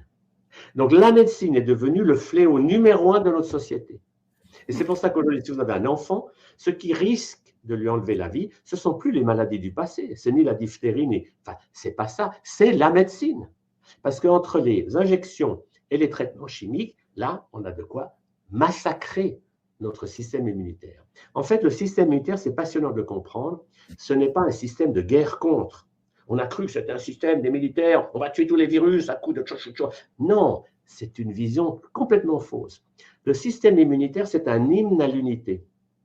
Et il gère tout le temps ce qui est à nous, ce qui n'est pas à nous, pour éliminer ce qui ne nous convient pas. Il est fantastique dans sa façon de gérer. Parce que c'est clair que dans ce qu'on absorbe, il y a des choses qui sont utiles, puis des choses qu'il faut laisser partir. Et le système immunitaire, il fait ça très bien. Mais comment voulez-vous qu'il fasse son travail quand on remplit l'organisme de chimie, d'aliments dénaturés, d'injections, enfin, tout ça, c'est anti-vie. Et le paradoxe, c'est que ceux qui ont mis ça au point sont vraiment des génocidaires graves. Ils ont vraiment cette vision. Et je ne l'invente pas, ils le disent eux-mêmes. Il le dit moins. Non. Oui, oui. Le plan est annoncé dans ses moindres détails. Le banquier Morgan avait dit au Sénat américain, Dieu a mal fait son travail, c'est pour ça que nous devons prendre les choses en main. Alors, ils disent des choses, par exemple, ils disent, oui, mais la planète ne supporte pas tant de gens. C'est totalement faux. Si on donnait aux gens à manger des graines germées plutôt que de la viande, on pourrait nourrir 2 fois la planète. Donc, ce sont des croyances négatives. Et c'est un peu comme le réchauffement climatique. Ils disent n'importe quoi, ces gens. Leur but, c'est faire peur. Et quand vous avez peur, eh ben, ils vous mettent une taxe, ils vous prennent sous leur contrôle. Mais moi, je vois ça d'un côté positif, c'est que quand vous avez souffert parce que vous avez obéi à quelqu'un d'autre, il y a un jour où il faut dire stop. Et c'est ce qui se passe aujourd'hui, c'est qu'il y a un peu plus de gens chaque jour qui disent non, je ne vais plus me laisser injecter n'importe quoi. Tant que vous ne m'apportez pas les preuves que c'est utile, ils ne peuvent pas vous les apporter. Il n'y en a pas. C'est une injection expérimentale. Ce qu'on appelle aujourd'hui des vaccins ne sont pas des vaccins d'ailleurs. Non. On l'a bien monté. C'est des substances qu'on vous injecte. Il y a même une étude qui est sortie l'autre jour, j'ai vu. Quelqu'un a regardé dans les fioles, il n'y avait pas de RNA du tout. Il n'y avait rien que des nanoparticules, du graphène. C'est un bouillon de culture. Et les marchands, ils s'en fichent. On ne peut pas les attaquer. Non, mais vous vous rendez compte? C'est comme si un marchand… C'est vraiment pervers parce que les gouvernements, les Américains, ont créé des lois extraterritoriales qui les couvrent sur toute la surface. Et c'est le travail qu'on avait fait avec Patrick Jolland. Apparemment, ça va être difficile de lutter contre ça. Monter des preuves, monter des dossiers, oui, c'est fait, c'est déjà fait. Des gens comme Robert Kennedy Jr., Rainer Fuchs ont monté leurs dossiers. Mais les plaintes ne sont pas encore recevables. Non, parce que la justice est terriblement accordée au pouvoir. Alors, c'est l'occasion, d'ailleurs, j'en profite pour dire que les livres que vous avez faits avec Patrick Jolland, ce sont de vrais chefs-d'œuvre. J'ai une immense admiration. Parce qu'il faut dire qui est Patrick Jolland, c'était un grand chercheur qui connaît à fond tous les réseaux Internet et qui a réussi à faire sortir toutes ces informations qui sont sur le net, mais que les gens ne connaissent pas. Un travail exceptionnel et qui prouve que notamment ces fous dangereux, ils ont vraiment voulu faire des substances qui sont des armes biologiques. Et ça, aujourd'hui, croire que le virus est apparu comme ça, non. La chance, c'est qu'ils n'ont pas réussi. Parce que ces virus qu'ils ont bricolés, ils ont mis des tas de choses dedans, ça n'a pas été aussi toxique qu'ils auraient voulu. Mais ils se sont rattrapés avec le vaccin. Avec les gens qui n'ont pas tué avec le virus, ils les tuent maintenant avec l'injection qu'on fait. Mais les preuves s'accumulent. Et c'est pour ça que je pense que les choses vont changer. Parce que on le voit, les gens ne veulent plus qu'on leur dise n'importe quoi. Et c'est ça la chance. C'est pour ça que j'admire beaucoup le travail de TVADP, parce que c'est apporter aux gens des informations en leur disant pas « c'est la vérité, vous devez m'obéir, c'est moi le nouveau gourou », mais en leur disant « voilà des faits que vous allez vérifier vous-même. » Et ensuite, vous choisirez ce que vous voulez faire. Merci Eric Fontana. Merci Eric. Mais, Tal, qu'est-ce que tu conseillerais aux gens qui sont multi-injectés, qui l'ont fait de bonne foi et qui maintenant sont terrorisés? Alors, c'est un vrai problème. Alors, moi, ce que je leur dis, j'ai dû refaire un article là-dessus sur mon site, c'est l'article 33. Je dis aux gens, que vous soyez malade à cause d'une injection ou pour une autre raison, ce que vous devez comprendre, c'est qu'il y a un chemin à faire pour apprendre à gérer votre santé et pour apprendre à stimuler vos systèmes immunitaires. Alors, j'ai fait une liste de tout ce qui fait monter l'immunité. Il y a l'alimentation, il y a le sport, il y a les plantes, il y a l'aromathérapie, enfin, ouais. Et tout ça, ça va dans la ligne, ce ne sont pas des produits toxiques que vous prenez, c'est des choses naturelles qui vont booster votre immunité. Donc, ne vous désespérez jamais. Tant que vous êtes en vie, rien n'est perdu. Moi, c'est ce qui m'a donné beaucoup de force, c'est que j'ai vu des gens vraiment qui étaient mourants de maladies gravissimes, et je leur ai dit, si vous suivez une démarche holistique, eh bien, vous pouvez guérir, parce qu'il y en a qui l'ont fait avant vous. Alors, ne croyez pas que c'est impossible. Et il y a maintenant des tas de sites. Vous allez par exemple chez Guy Tenenbaum, qui avait un cancer du foie stade 4, il a fait un très beau site maintenant, comment il s'est sorti. Nelly Kiel aussi, elle a fait. Enfin, il y a comme ça toute une information qui est sur le net, pas dans les journaux, on est d'accord, sauf les journaux alternatifs, mais qui sont des gens qui ont compris que la maladie, c'est l'occasion d'apprendre à augmenter son capital santé. Et si vous faites ça, le succès est assuré. Ça marche. Alors, bien sûr, moi, je me fais souvent attaquer parce qu'encore récemment, j'ai des ennuis comme ça, c'est qu'on me dit « Oui, mais vous n'avez pas le droit de parler de guérison parce que le mot guérir est réservé au corps médical.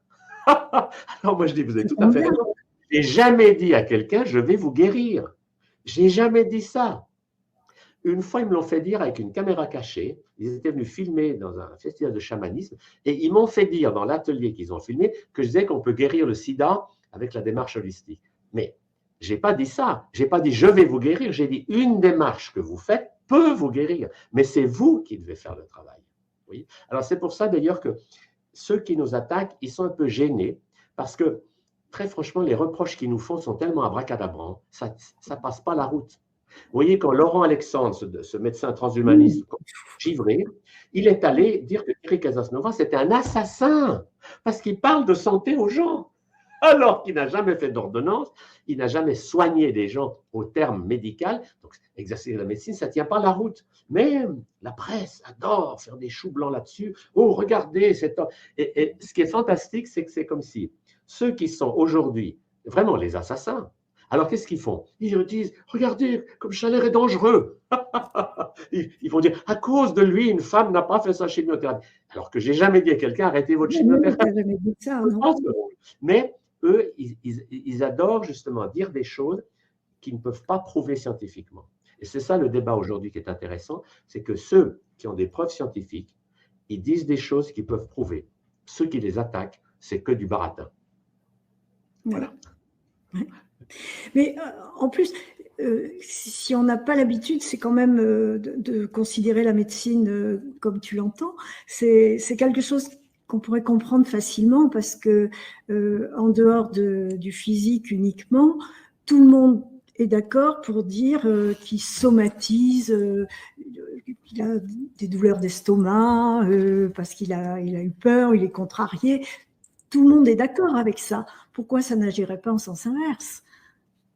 Alors, ce qui est passionnant à comprendre, c'est que maintenant, les temps changent. Parce que, par exemple, presque tous les pays d'Afrique qui ont l'habitude de prendre des produits comme l'ivermectine ou des antipaludéens, oui. Eh ben, ils n'ont pas été touchés par le Covid. Mais non, bien sûr. Ils ont donné la preuve que ces produits étaient la solution des médecines simples. Et c'était extraordinaire que pour la première fois dans l'histoire, en France, dans quelques pays d'Europe, on a interdit aux médecins de prescrire des médicaments qui existent depuis longtemps et qui ont fait leurs preuves. Et le ministre de la Santé de l'époque a pris le soin d'inscrire ces médicaments au rang des poisons. C'est bien. C'est de la folie. C'est eux les criminels. C'est eux les criminels. Alors, là où c'est délirant, c'est que justement, l'OMS, l'Organisation mondiale de la santé, est vraiment devenue l'Organisation mondiale de la servitude. Elle est totalement aux mains de fous dangereux. Et quand avec le directeur, c'est un ancien terroriste, je ne sais pas si vous voyez le topo, mais ça fait peur. Et c'est dramatique. Moi, je sais parce que je connais des gens qui travaillent à l'OMS, ils vivent un véritable drame. Parce que pour leur salaire, il faut bien qu'ils soient là, mais l'OMS n'a plus rien à voir avec la santé. Elle ne s'occupe pas de la santé des gens, elle s'occupe de la santé de Bill Gates et de son portefeuille pour qu'il vende des milliards de vaccins. C'est de la folie totale. Et ça demande une révolution. Mais ce que je crois, c'est que cette révolution, il ne faut pas la faire en violence. Parce que les révolutions violentes, c'est toujours lourd. Il faut que ça se fasse à l'intérieur de chacun et que peu à peu, il y ait plus de gens qui disent « Non, je suis désolé, je dis non ». Et quand vous dites non, ben, vous prenez une force très grande. Alors, le rôle aujourd'hui de ceux qui ne se sont pas fait injecter, ce n'est pas d'aller reprocher quelque chose aux autres, mais c'est de leur dire, OK, vous avez fait une chose qui est une erreur, vous vous en rendez compte, mais ce n'est pas si dramatique si vous commencez à vous occuper de vous. Et dans quelques temps, quand vous aurez fait une démarche santé, vous remercierez la situation qui vous a mis sur le chemin. Moi, en 50 ans, j'ai eu des milliers de gens qui ont écrit des livres, merci cancer, merci sida. Bref, grâce à leur maladie, ils ont appris la santé. Et ça leur a donné une motivation.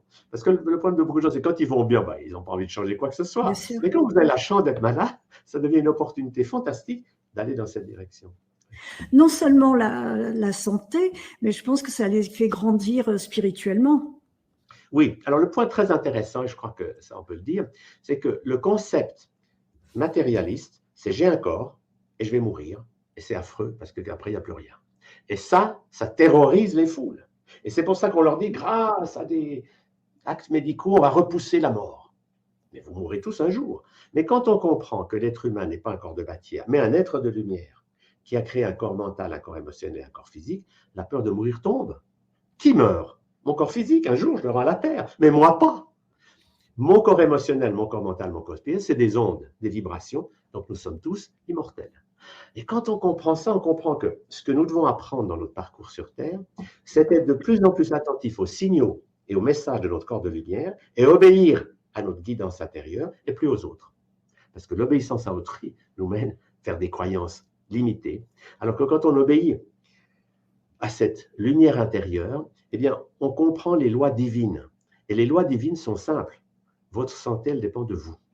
Si vous êtes malade, ne voyez pas ça comme une catastrophe, mais comme votre corps qui est en train de se dépolluer. Aidez-le à faire son travail et faites une démarche physique, émotionnelle, mentale et de connexion spirituelle. Et quand les gens font ça, ils respirent et ils avancent vers la santé, vers le bonheur. Tu leur apprends à se libérer des émotions. Oui, ça c'est un sujet que j'ai beaucoup travaillé. Pour une raison simple, c'est que j'étais très coincé. Moi, je me rappelle quand j'avais 25 ou 26 ans, j'étais comme ça, et ma fille de 4 ans me disait « Papa, tu es en colère ». Je disais « Pas du tout, je suis très calme ». Alors elle riait, puis elle disait « Ça va être dur d'éduquer ».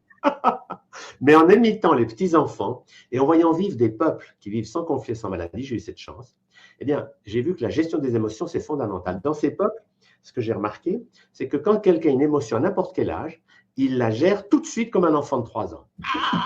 Il la laisse sortir. Peur, colère, tristesse, ça sort. Et une fois que c'est sorti, il est dans la paix, dans l'amour, comme les enfants de 3 ans.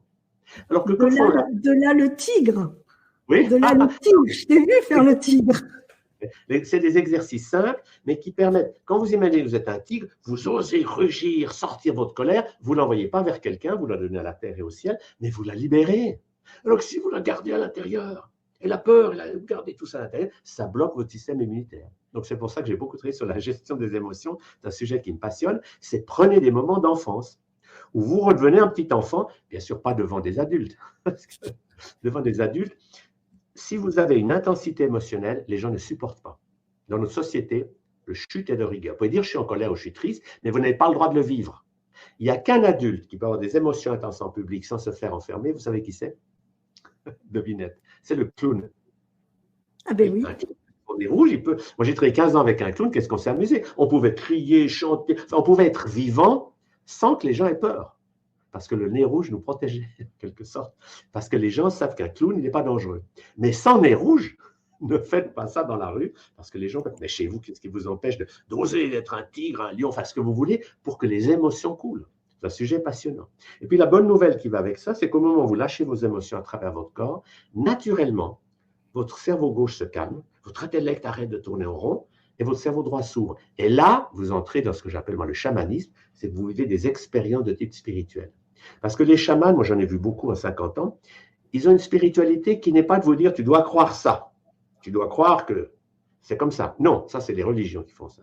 Les chamans, ils vous disent écoute, danse un peu, je prends mon tambour et tu vas toi-même aller voir ce qui se passe dans les mondes non matériels. Et si vous rencontrez un ange violet, le chaman vous dira bah non, l'ange il doit être jaune et bleu. Il vous dira c'est ton expérience. Donc le chamanisme, c'est toutes ces méthodes qui permettent d'accéder au monde non matériel, mais chacun à sa façon. Est-ce que chacun d'entre nous peut devenir ou est déjà chaman? Oui, alors moi j'ai la chance depuis 30 ans d'enseigner ça avec mon épouse adorable qui s'appelle Joanne Razana Mahay et qui est une chamane de Madagascar. Ce qui est extraordinaire, c'est qu'elle avait appris une chamane. Oui, à 12 ans, elle était une chamane accomplie. Puis après, elle s'intéressait à l'Europe, elle a tout oublié, tout la mis sous ça. Elle est devenue franco-française en quelque sorte, elle est devenue très sérieuse. Puis quand après elle a vu des chamans, elle s'est dit, mais je me rappelle, enfin, elle a retrouvé toutes ses racines chamaniques. Et elle a lancé un mouvement qui est très puissant qui s'appelle le chamanisme sauvage. C'est-à-dire un chamanisme délivré des traditions dont certaines sont un peu rigides. Et nous, ce qu'on enseigne avec elle et aussi avec notre fils Gwen Clapp, on enseigne souvent à 3, ce qui est assez original comme formule, c'est qu'on dit aux gens, vous n'êtes pas forcément chaman toute la journée, mais vous avez un côté chaman. Le côté chaman en vous, le côté guérisseur, c'est que vous avez envie d'aider les gens. N'est-ce pas un enfant, quand il voit que vous êtes triste, il met la main sur votre épaule. C'est son côté chaman guérisseur qu'il faut. Donc, ce côté-là, on peut le développer chez chacun. Nous avons tous un côté chaman, et ce chaman, on peut le développer. Ça ne veut pas dire qu'on va faire ça toute la journée, mais ça veut dire qu'on ne va pas bloquer cette partie de nous. On saura quoi faire pour aider les autres à se guérir et se guérir soi-même. Comment les amis, les internautes qui nous écoutent et qui ça m'étonnerait qu'ils ne connaissent pas parce que je pense qu'on te connaît, mais ceux qui n'auraient pas accès encore à cette médecine holistique, qui ne savent pas comment ça se passe, que leur conseilles-tu? Comment peux-tu la définir? Moi, Quelle j'ai beaucoup démarche conseilles-tu d'informations. Nous avons un site internet, santéglobale.org, où il y a vraiment voilà, beaucoup de choses. Il y a des articles, il y a mon blog, il y a des dizaines et des dizaines de vidéos, parce que j'avais fait beaucoup de vidéos sur YouTube, jusqu'à ce que YouTube me censure. Alors, toutes ces vidéos que j'avais faites, je les ai mises sur le site, et les gens peuvent avoir beaucoup d'informations. Ça, c'est une étape. Une autre, c'est qu'ils peuvent faire des stages avec nous, parce qu'on organise des stages, à gauche et à droite, et il y a une newsletter où on donne chaque fois les stages qu'on va faire, et ça nous permet de faire des stages en Suisse, en France ou dans d'autres pays. On est assez, en quelque sorte, mobile pour pouvoir apporter aux gens les informations et les outils de la médecine holistique, du chamanisme et encore d'autres sujets. Mais c'est tout dans une vision globale. Et cette vision globale, c'est proposer sans imposer et éduquer les gens à gérer leur santé eux-mêmes plutôt que de croire que leur santé va venir de quelqu'un à l'extérieur. C'est ça l'axe principal. Moi, mon mot-clé, c'est l'indépendance. Rendre les gens autonomes. Et ça, c'est vrai dans tous les pays du monde. Je vois ça, par exemple, à Madagascar, où on va chaque année avec mon épouse, mais beaucoup de gens sont dans le modèle, ils croient que c'est l'Occident qui est bien. Les vaccins, les médicaments, dès que l'enfant est malade, on l'amène, on lui donne des antibiotiques. Alors, moi, je dis aux gens, mais vous savez, le meilleur antibiotique qui existe, c'est l'ail. Alors, allez au marché, achetez de l'ail, et vous guérirez votre enfant 2 jours sans vous dépenser une fortune avec des produits chimiques qui sont tous assez dangereux. Donc, il faut éduquer les gens pour devenir autonomes. Et cette autonomie est aussi importante dans les pays riches que dans les pays pauvres. Et c'est ce que je trouve de beau, c'est que les gens prennent conscience qu'au lieu d'attendre qu'un gouvernement vous apporte, eh bien, il faut prendre les choses localement en main, faire des petits groupes, des gens qui se mettent à gérer leur vie ensemble, des communautés de gens qui se respectent et qui se soutiennent. Et ça, c'est notre futur. C'est des gens qui, peu à peu, au lieu d'aller acheter des choses n'importe où, eh bien, ils vont chez le paysan local, ils parlent avec lui. On crée un tissu relationnel local et qui va nous permettre de développer des solutions intelligentes parce qu'elles ne viennent plus de l'extérieur, mais qu'elles viennent des gens eux-mêmes. Ça, je pense que c'est… Louis Fouché, oui, que les gens apprennent à s'écouter, à se faire confiance surtout, à échanger les uns avec les autres, à se soutenir. Et puis, au niveau de l'alimentation, des cultures, tu as une règle, celle des 3 V. Oui, c'est une jolie règle, elle est simple. Mais les gens, quand ils ont compris ça, ils ont une ligne. Végétal, oui, vivant, varié. C'est important. Plus de végétaux, moins de produits animaux. Plus de vivants, c'est-à-dire moins de produits cuits. Et puis varié, c'est que de temps en temps, Nelly Grosjean disait très bien, d'ailleurs ça dans l'émission que j'ai fait avec elle, puisque je l'ai eu comme invité, c'est que prendre quelque chose qui nous fait plaisir, ça n'a jamais tué personne. Mais si c'est tout le temps, alors c'est une catastrophe. Parce que c'est vrai, il y a des choses, on voit, parce qu'avant, il y a des époques, par exemple, les gens ne mangeaient pas de la viande tous les jours. Ils en mangeaient 1 fois ou 2 dans l'année. Enfin, il y a eu des époques différentes où les gens avaient une alimentation beaucoup moins trafiquée qu'aujourd'hui. Donc, il faut revenir à des choses simples. Et quand on voit qu'avec justement des aliments crus ou des graines germées, on peut se nourrir en dépensant moins d'argent et avec moins d'efforts et moins de cuisine, ça vaut la peine de découvrir ce monde-là. Ouais. Tu proposes aussi de rétablir l'harmonie avec le monde animal. Ah, ça c'est un point capital. Parce que moi j'ai fait un livre là-dessus qui s'appelle Viande et lait, des aliments dangereux pour votre santé, pour la planète, dans lequel je donne toutes ces études qui prouvent de façon irréfutable que plus les gens mangent de viande et de produits animaux, plus ils sont malades. Ça, c'est le rapport Campbell qui avait fait ça. Bon, donc les chiffres sont là. Plus les gens de produits animaux, plus la maladie frappe. Plus les gens mangent de végétaux, plus ils sont en bonne santé. C'est une règle universelle. Parce que l'être humain n'a jamais été conçu pour manger des animaux. Alors, si vous mangez un steak de temps en temps, ça ne vous tuera pas. Mais manger de la viande et boire du lait, du fromage, c'est une catastrophe au niveau de notre corps, parce que le corps n'est pas fait pour ça. Je donne l'exemple des maladies d'enfants. J'ai vu beaucoup d'enfants. Et la plupart des maladies d'enfants, les otites, les bronchites, les bras, etc., viennent des produits laitiers. Il y a d'autres choses aussi, il y a le gluten. Mais les produits laitiers, c'est une catastrophe chez les êtres humains parce que notre corps n'est pas un veau. On n'est pas fait pour le lait de la vache. Alors, le lait de la mère, oui, mais le lait de la vache, c'est pour le veau. Parce que le lait de la vache, oui. Il contient des messages qui disent pousse tes cornes, grandis d'1 kilo par jour. Enfin bref, c'est un message pour le veau. Ouais. Et quand l'enfant humain reçoit ça, il est complètement paniqué. Il ne sait pas quoi faire et il est vite intoxiqué. Et il fait des maladies de l'enfance pour essayer de se dépolluer de ce mucus du lait. C'est un exemple. Et donc tout ça, ça demande une éducation des gens pour leur donner des informations et leur dire essayez vous-même. Moi, j'ai ça beaucoup de rhumatisants. Vous souffrez, ok. Allez, 1 mois cru. Et vous allez voir. Après 1 mois cru, ou avec un jeûne, des choses comme ça, ils découvrent que tout ce qu'ils croyaient inévitable, je suis malade et ça va durer pendant encore 20 ans et je dois prendre mes pilules, c'est faux. C'est une illusion Oui, collective. oui. Mais je l'ai expérimenté aussi. Comme tu sais, j'avais un métier très manuel. Et puis, au fil des années, j'avais des crampes dans les doigts. J'avais peur de blesser un enfant que je soignais, etc. Et une amie médecin homéopathe m'avait dit arrête tous les yaourts, arrête le lait, le fromage, etc. Ce que j'ai fait. Et puis, j'ai retrouvé toute ma souplesse. C'est ça qui est passionnant, c'est que finalement, il faut donner aux gens une information et leur proposer des expériences qui vont les rendre conscients. Oui. Et qu'ils arrêtent d'obéir aux choses à la mode, mais qui découvrent par eux-mêmes les lois universelles.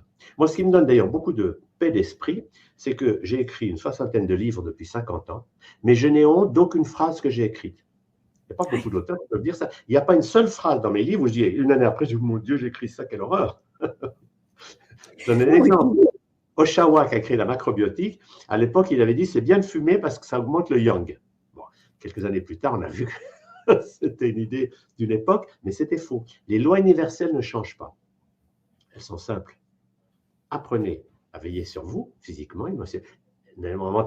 Et quand vous allez dans cette dynamique, ben vous découvrez que vous entrez dans une sorte de spirale positive où ça va toujours mieux. Et pour moi, le point capital, c'est que les gens sortent du désespoir.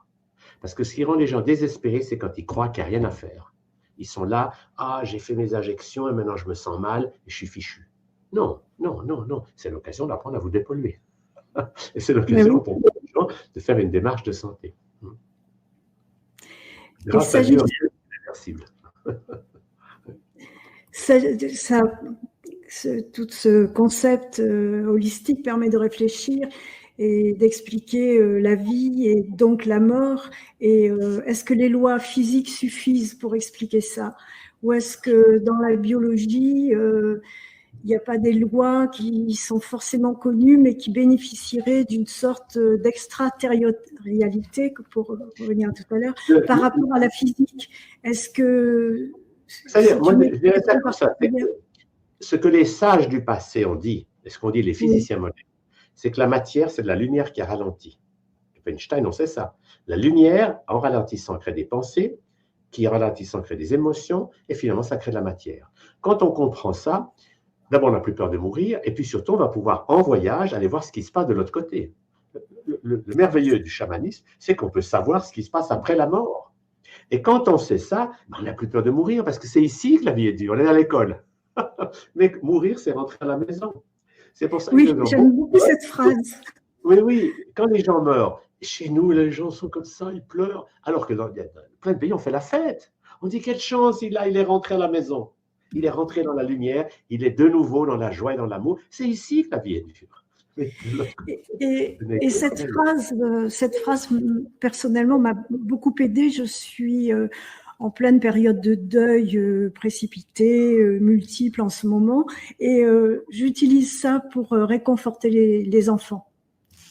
Tout à fait, oui. Et ça, il y a un gros travail à faire. Ça les aide. Les enfants, ce qui est merveilleux, c'est qu'ils passent facilement d'un monde à l'autre. Oui. Entre 5 et 10 ans, ils ont une capacité. Je me rappelle d'une petite fille de 8 ans. Son père me l'amène depuis que sa grand-mère est morte. Elle ne veut plus rien faire. Enfin, c'était la catastrophe. Alors, j'ai dit à la petite fille, tu es en colère que ta grand-mère soit partie? Alors, elle hésite un peu à dire, puis elle dit oui. Alors, j'ai dit, il faut sortir cette colère. Allez, vas-y. Je lui ai fait sortir sa colère. Je lui ai dit, maintenant, allonge-toi. Je mets un petit peu de son de tambour et je lui dis, monte. Tu arrives dans un merveilleux jardin. Qu'est-ce que tu vois? Et tout d'un coup, elle me dit, oh, je vois grand-maman. Ah, mais elle est jeune, elle n'a plus les cheveux blancs et les lunettes, elle est comme une jeune fille. Donc, elle avait un contact vrai et son père, ça l'a bouleversée parce qu'il savait que sa fille ne pouvait pas imaginer ça. Si elle avait imaginé sa grand-mère, elle l'aurait vue comme elle l'a connue, vieille dame. Mais là, elle l'a vue rayonnante, c'est vrai qu'il dit, tu sais, je ne suis pas mort du tout, je suis toujours avec toi. Parce que croire que la mort est la fin de la vie, c'est une sottise sans nom. Ceux qui sont partis continuent à nous aimer, à nous soutenir, et on peut apprendre à communiquer avec eux. C'est ça qui est passionnant. C'est ce qu'on appelle le téléphone du cœur. Et quand on travaille, eh bien, on peut communiquer exactement comme on a un portable pour communiquer sur la Terre, on peut communiquer avec ceux qui sont déjà dans ces mondes de lumière. Et ils nous envoient toujours des messages rayonnants, merveilleux, toute une merveilleuse littérature, parce que dans les mondes de lumière, il y a de la lumière, il y a de la joie, de l'amour. Et c'est ça qu'on doit apprendre à connecter pour illuminer notre séjour sur Terre. D'où la notion de l'école et le pensum, c'est sur Terre. Et la vie est belle avant et après. C'est ça. Tout à fait. Et moi, j'ai beaucoup travaillé aussi sur les vies antérieures parce que j'avais des patients qui avaient des pathologies que rien ne soignait, ça, rien ne marchait. Oui. Alors, je leur ai dit, on va aller voir dans votre inconscient. Alors, quand ils me sortaient un drame de leur enfance, bon, je comprenais, mais peu à peu, ils m'ont emmené beaucoup plus loin. J'étais au début très stupéfait de voir que nous n'avons pas qu'une vie. Et toutes nos peurs sont des mémoires. C'est passionnant de comprendre ça. Quelqu'un qui a peur de l'eau, vous êtes sûr qu'il est mort noyé.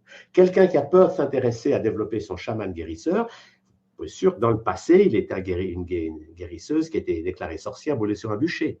Donc les mémoires de l'enfance ou des vies passées continuent à nous hanter tant qu'on ne les a pas libérées. Moi, j'ai appelé ça la psychothérapie spirituelle. Et c'est un des aspects passionnants de la médecine holistique, c'est de pouvoir, en voyage intérieur, retrouver les personnages qu'on a laissés bloqués dans les caves du passé. Merci, merci beaucoup. Donc, Tal, on aura compris et on retiendra que notre système immunitaire, c'est un hymne à l'unité, que c'est un système qui gère les cellules de notre corps, mais aussi les milliards de virus et de bactéries, et qui garde ce qui est bon, il jette le mauvais, il fait le tri tout seul. Et pour que ce travail soit possible, il faut que notre mode de vie ne soit pas destructeur. Il faut bien réaliser que la maladie n'est pas notre ennemi, qu'elle est le signalement d'un dérèglement, et que pour renforcer notre système immunitaire, outre le psychique, il faut observer la règle des 3V, végétal, vivant et varié. Ce sont les conseils que nous aurons le plaisir d'apprendre dans ces émissions du mercredi soir à 20h30. Et vous pouvez déjà, chers amis, si vous n'avez pas encore lu les livres dont on a parlé, vous les procurer, les livres de Tal, qui sont artisans de leur guérison aux éditions Lanoré, et puis Vaccin, un génocide planétaire, sans le point d'interrogation, qui est chez Testé Éditions. Merci beaucoup, Tal, pour cet entretien qui vraiment m'a fait très, très plaisir. Merci, Jackie. En tout cas, c'est un plaisir. Tu es vraiment une personne rayonnante et vraiment. Et puis, je rappelle ce que j'ai dit, c'est que le travail que tu as fait avec Patrick Jolan est exceptionnel. Vous avez vraiment une équipe pour apporter à la surface tout ce qui était caché dans l'ombre. C'est fantastique.